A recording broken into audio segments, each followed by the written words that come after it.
Ice Warriors, rise! God save the Queen. Tally-ho, pip-pip and all that. British Empire, rah. Hey, welcome to my channel and another Doctor Who review. This week's episode is The Empress of Mars. And cheers, by the way. Did you know it is also World Gin Day? So I have a gin cocktail. Me and my wife Emily have been making gin cocktails downstairs for World Gin Day. I've recorded it on a video, which you will be able to watch some point next week if you subscribe to my channel. Because I'm doing this thing, bit of cross promotion here, called Festivity 365, where I celebrate a different holiday every single day of the year. Today is World Gin Day. This is my second gin cocktail. It's starting to go a little bit to my head. So apologies if I slur some words. Empress of Mars is written by Mark Gatiss. Come back to that in a minute. And directed once again by Wayne Yip. It starts with the Doctor visiting NASA. Not sure why, but he is. And they see a message coming back from, signal coming back from the probe that NASA has sent to Mars. And the message comes in and it reveals a picture of a message that has been left in stones on the surface of Mars, which says, God save the Queen. God save the Queen! Tally-ho, pip-pip and all that. So the Doctor, Bill and Nardal decide to go back in time to when they work out that the message would have come from and investigate. So they arrive on Mars in the year 1881, I think it was. Was it 1881? I think it was 1881. And they discover, bizarrely, some members of the British Army on Mars. And to double! Go, go, go! But, even stranger, they have an ice warrior for a servant.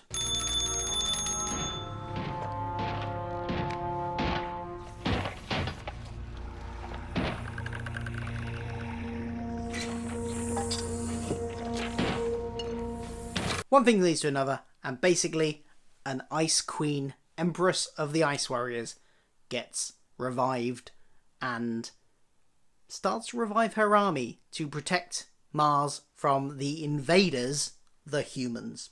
And the Doctor's kind of a little bit stuck in the middle throughout most of it. Not really sure what to do and whose side he should be on. In fact, he says at one point he shouldn't take sides, and good on him. Now, Mark Gatiss doesn't have the best track record, as far as I'm concerned, in writing episodes which I like. Case in point, Idiot's Lantern, Victory of the Daleks, the frickin' multicoloured Mighty Morphin Power Daleks in it, Go, go, Power Rangers! and Robots of Sherwood. Those are three very terrible episodes as far as I'm concerned. So I've generally come to expect that I will not like episodes by Mark Gatiss. Unquiet Dead in season 1 was okay, but most of his episodes just really rate really badly for me. The one exception to this has been Cold War, which, as you all know, is the last Ice Warrior episode we got with Matt Smith in season 8, was it? 8 or 7? 8. Yeah, season 8. The first half of season 8. That one was actually really good. I liked that one. And that was the first Mark Gatiss episode where I thought, wow, this is actually really good. I like this. And yet I know it still divides opinion. Some people really don't like it. But yeah, I quite like that one. So I actually came into this with cautious optimism that as he's writing the Ice Warriors again, I might actually like it. And what do you know? I did. I thought this was a fantastic episode. I thought all of the characters were good. Our main team, our main crew, their interactions were brilliant. Their dialogue was great. The supporting characters were really good in this as well. I'll come to that again in a minute, but the visuals were good. I think the script was good. The idea of the plot was good. It had some interesting moral dilemmas in there. Overall, this was a fantastic episode. I might even go so far as to say it's been the best of the season so far.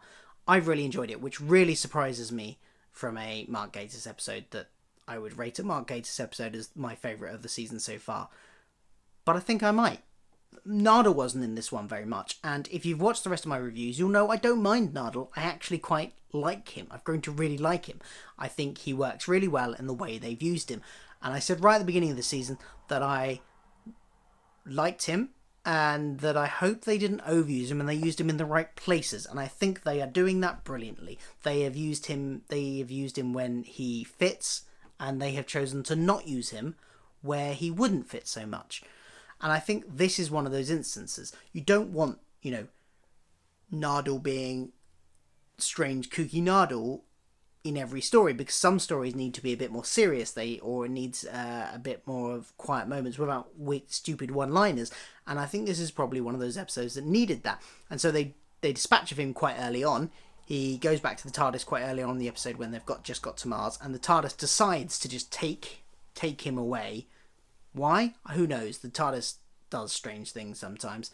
And so it traps Bill and the Doctor on Mars. It B takes Nardal out of the story, and it C sets up an interesting thing with Missy later on. I liked the characterization in this, including of the supporting characters, which has been a weak point, I think, so far in this season. There's not been very many good supporting characters, but the character of the Colonel, the British Colonel in this, I thought was brilliant. He had a developed backstory, he had a personality, he was played by a really good actor. I thought the actor did a really good job there.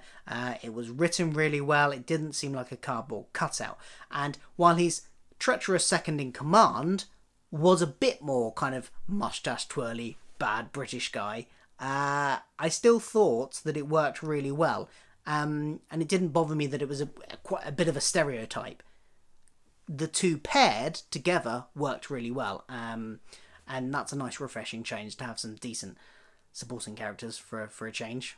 I thought it was really interesting seeing the Doctor being put in a moral dilemma situation, which is kind of the reverse of what we usually see. Because usually the Doctor is defending humans against an invading army, maybe. But this time, the invading alien army is the humans. The humans are invading Mars. The second-in-command guy wants it to be part of the British Empire. We're British. Mars is part of the Empire now. I think it did a really good job of tackling that sort of historical awkwardness that we have in Britain about our old empire and the kind of atrocity, I can't speak, this is my jingle into my head.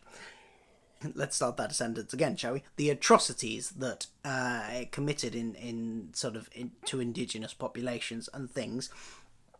It kind of covered that with what this second in command's intentions were in the way they treated the ice warrior that they had initially under its command, because they had this kind of arrangement where they had helped it get back to its home planet by mending its spaceship, which they'd found on Earth. But he was kind of in a servitude relationship there. He was serving them tea and stuff, and there's a parallel there with how the British Empire treated any sort of alien, foreign, what they would consider primitive people that they encountered, and they do here as well. And of course they massively underestimate the Ice Warriors in this. The Ice Warriors aren't primitive at all in this. Actually, it's the British the primitives, but this guy's so arrogant, this British guy's so arrogant, he doesn't see that. But it puts the Doctor in a moral dilemma, because he's like, I don't want to side with either of these people, because the humans are the invading army here. They are, in all intents and purposes, the bad guy, but the Ice Warriors have this massively superior technology, and they will wipe the floor with these guys, and they will all die, and most of them, they're just following orders. So he's in this sort of moral situation where he's got to decide, well, I try and diffuse it without siding with anyone, the kind of neutral negotiator type person, which unfortunately doesn't really pan out, because the British guys are, well, the one British guy is a bit of an arse, basically, and decides he wants to shoot the Empress when she wakes up and wage war against the Martians. Going back to this supporting character again of the Colonel, he had a really good arc, I thought. He was being challenged by a second in command almost constantly. There was this very good rivalry between the two, and then he goes through this arc where it's revealed to all of his men that actually he was a deserter from the British Army, and they the British Army had tried to hang him, but he hadn't died during that, and had obviously escaped off. And this comes up later on. But basically, and then he runs away at one point from the danger of the Ice Warriors as well. So there's this kind of implication that he's this coward that deserts, that runs away, and then right at the end, he comes back and makes this noble sacrifice to diplomatically end the situation and save everyone else's lives. He makes a bargain. He says, "Take my life, and please spare all these others. I was due to die anyway. I'm a deserter. Do not take this man, the second in command, as representative of our species, and kill me and I'll wake and let everybody else go, please." In the end, the Ice Empress doesn't kill him. She decides to grant his request of saving everyone else's life, but takes him into her servitude. It was a nice arc for him, I thought. I don't know if you caught it, but there was a reference at the end to a classic serial and a classic serial of a creature where the Ice Warrior Emperor sends out a distress signal for somebody to come and pick them up, and it is answered by the people of Alpha Centauria, who are these weird, like, blobby things with one eye. And they were in the classic series in another Ice Warrior story called The Curse of the Paladon? Yeah, Paladon, I think, which I actually haven't seen. It's one of the ones I haven't got to yet. I've probably only seen maybe a quarter, if that, of Classic Who. I need to watch more. But that was a nice reference, I thought, to Classic Who, and a nice way to tie it in, because I presume in that story the Ice Warriors have established a new homeworld somewhere else, and these people are in it, so this kind of, like, it almost leads into, it's almost a prequel then to the classic series, where the Ice Warriors have a relationship with this race. Now look, it wasn't all great. I'm not saying it was a perfect episode. The CGI was pretty dodgy, I thought. I first thought that in the opening moments when they were scanning over NASA. I thought that just the NASA landscape looked really like the backgrounds and of the buildings, and that's just on Earth, but it looked a bit like cheap CGI. And then when Bill fell down the hole, that looked bit dodgy, and then the Ice Warrior's weapon, where it seems to crumple people up into balls, that looked a bit of a weird effect. I'm not sure I like that. And actually, that whole NASA bit at the beginning, I get why it was there. It was there to just get it overdue and set up the plot. It just came a bit out of nowhere. Why were they at NASA? I don't know. It's like, if he didn't know the message was already there, why he wouldn't have just gone to see a random NASA getting a random message from a probe from Mars, would they? Unless he knew something was already up. But it seemed that he only discovered there was something up from what appeared on the screen from the NASA probe. So, I don't know what's going on there. Oh, and I almost forgot Missy, didn't I? Missy comes back to the rescue in a way in the end. Nardal, having been taken off by the TARDIS, it takes him back to the college, to the university in Bristol, where the vault is, and he can't get the TARDIS to travel back to Mars in the 1800s. So he goes and opens the vault to let Missy out, because she will help him. But you suspect maybe there would be some betrayal there, but no, she helps him. She gets him back to Mars, and she's there and helps the Doctor. And there's a moment between them of interesting point on her redemption arc. I'm doing inverted commas because I have no idea if she's actually redeemed or is making it all up and has some larger plan. I suspect that might be the case. But for now, it was a quite touching moment between the two of them. I would actually like to see her redeemed. That'd be good. Or redeemed, generally redeemed, like she really wants to be good. But then something happens which forces her, against what she really wants, to revert to the evilness that she was. Be interesting to see where it goes. I'm liking this whole redemption arc of Missy's. As I said, I think this is a really good episode. I thought, as I said, the writing is good. For the most part, the visuals are good, apart from a little dodgy CGI. And I thought the script was good, the supporting characters were good, the interaction between our main characters was good. They had some great lines and everyone felt like real people. was a good story, and it's nice to revisit these classic monsters in ways that don't feel tired and old. Daleks. So I think I would give this... I'm tempted to give it a 9 out of 10, you know. I give it a 9 out of 10?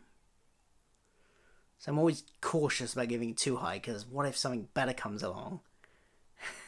I'm going to give it a 9 out of 10. I'm going to do it. I'm going to give it a 9 out of 10. This has been a really good episode. So I'll see you next week for the next episode, and as the British Army in the 1800s might say, tally-ho, old chap, see you later.